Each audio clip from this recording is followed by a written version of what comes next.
ยาวม้วนกับลูก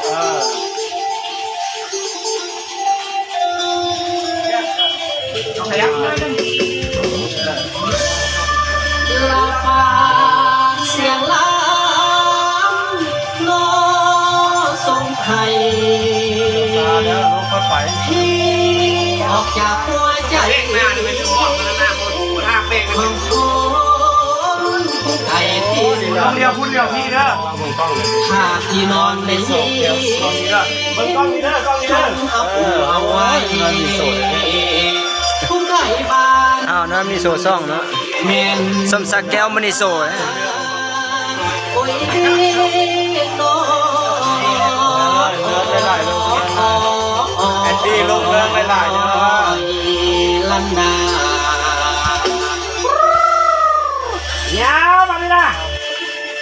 ดีลาหมอลำออกรถมาเลย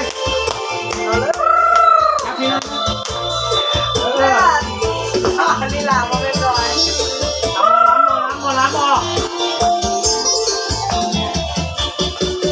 เดี๋ยวมองไปท้องทุ่งนาไปน้ำตาต้องตาลินไหลปลูกชีวิตพาให้เดินไปจึงต้องลาไลพ่อไม่เอาเข้ามาเวียงจันลายก็ย้อนหน้าที่เรียกงานต้องทำสู้ทนลำบากกะทำยังวาดงามคำอยู่ที่บ้าน2 3 ไม่ได้สบายงานจนวันวันทุกที่เดียวนี้ทุกลายงานที่ได้เข้ามาหลังมันก็ยังเปลี่ยนไปไล่ลางเปลี่ยนตอนนี้เดินโลกทางการงานโตแล้วก็ได้เมื่อยามแม่ลูกเป็นห่วงแท้แท้กะยิ่งเจ้าห่วงจังใจต่อทั้งชีวิตในเมืองสีมันผัดมีเวรกรรมแลนน้ำตามหวยเปลี่ยนเข้าสวยคิดไปหวนเป็นนาทำให้ด่าหานด่า